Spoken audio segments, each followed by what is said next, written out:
Ақтауда алғаш рет Амал Толкс интеллектуалды конференциясы өтті. Белсенді жастарды жаңа бағытқа жетелейтін бірінші шара ауқымды түрде ұйымдастырылды. Конференцияға шетелдік журналист ғалымдар мен еліміздің қоғам қайраткерлері және блогерлері мен өңір жастары қатысты. Алаңда бас қосқандар өңірді жаңа серпінмен дамыту жолдарында іздеді. Бұл айрықша пікірталас алаңы. Атауы да өзгеше Амал Толкс. Жергілікті белсенділер бас пен ой қосты. Сөйтіп бұрын соңды болмаған интеллектуалды конференцияны ұйымдастырды. Бұл жолға алаңда шенеуніктер ұзын сонар баяндама жасаған жоқ. Әйгілі саяхатшы әрі шетелдік журналист, археолог, академик, кәсіби әнші, блогер, саясаттанушы, әлеуметтанушылар басты кейіпкер болды. 1993 жылы Қазақстанның ішкі жалпы өнімінің мысалы бір дама шаққандағы көлемі тек $700 бар. Қазір $14,000 еді. Міне көріп отырсыздар, осы бойда елдің өсуін көрсетеді. Басқалар мен көптеген сипаттарға айтуға болады осы жерде.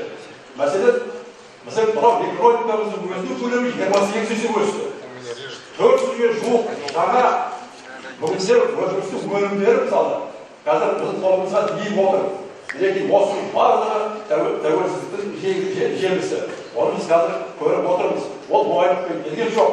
Ол жүрген тақырып жыл бойы айтыла береді. Тәуелсіздігіміз тұғырлы болсын. Барлығымыздың да өзіміздің мақсат мүддеміз еліміздің, халқымыздың тұрмыс жағдайын көтеру, еліміздің игілігі. Мынау Сабырандай бауырымыз жазды ғой. Қазақстан жалғыз ол қазақ дейді. Қазақстанның жасай берсін, соның игілігі жолында бәріміз қызмет етеміз. Барлығының мақсаты біреу, құр баяндамамен ешкімді жалықтырмай, бастан өткен қайғылы әрі күлкілі мысалдармен жігерлендіру. Амал Толкстың ерекше қонағы саяхатшы Пол Солопик те солай істеді. Маңғыстау менің туған жерім сияқты. Калифорния штатында бір шөлейтті жер бар. Өте қатты ұқсас. Бұл жер дүниенің төрт бұрышын жалғайтын тарихи аялдама. Оны үлкен аудиторияға көрсету керек. Мен осы елдің менталитетімен, салтымен таныстым. Ірі дәстүрде сақтаған, әрі заманауи ел. Мен желтоқсанда келдім. Енді күн жылығанда жол жүремін. Интеллектуалды конференцияда екі бірдей дүниенің тұсауы кесілді. National Geographic ғылыми танымдық журналының қазақ тіліндегі нұсқасының таныстырылымы өтті. Әлемнің 80 елінде 40 тілде тарайтын әйгілі журналда Қазақстанның, оның ішінде Маңғыстаудың да табиғаты дүние жүзіне таныстырылады. Сондай-ақ Қазақстан Ақтау телеарнасының тәуелсіздік шежіресі атты тележобасының алғашқы түсірілімдері көрсетілді.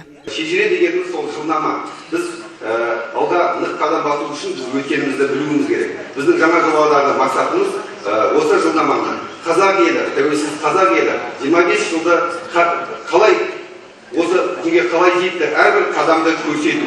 Тәуелсіздік алдық дегенде мен қуаныш сезім болған жоқ дейді. Амал Толкс өмір, білім, ғылым, экономика, адам психологиясы, жаратылыс, тәуелсіздік сияқты түрлі тақырыпты тарқатқан коммуникация алаңына айналды. Мінберге шығып жұрт алдында сөйлеген әрбір тұлға өзін емес, өзінің үлгі алатын жеке қасиеттерін айтты. Бірі Маңғыстауды аралап жүрген шетелдік саяхатшы, бірі біздің жастарға ағылшын тілін үйретіп жүрген тіл маманы. Сөз сөйлегендердің көксегендері біздің жастардың білімді, интеллектуалды, полиглот, көшбасшы болуына қызмет ету. Мен алғаш келгенде маған маңғыстаулық екі жігіт келіп тіл үйрет деді. Мен қанша дедім. Олар маған ақысыз деді. Жақсы, басында 4 адам болды. Кейін 30-дан асты. Жастарға ағылшын тілін үйретіңіз деді. Қанша десем ақысыз деді. Сөйтіп мен мынаны түсіндім. Қай жерде еңбек етсең, сол жерден білгеніңді үйрет. Ақтау ағылшын клубын Қазақстанға танытатын боламыз. Коммуникациялық алаңда толассыз пікірлер айтылды. Идеяны ақпараттық арналар мен басылымдар қолдады. Танымал журналистер мен блогерлер арнайы шақырылды. Енді Амал Толкс батыс аймақтағы тұрақты ақпарат алмасу алаңы болады.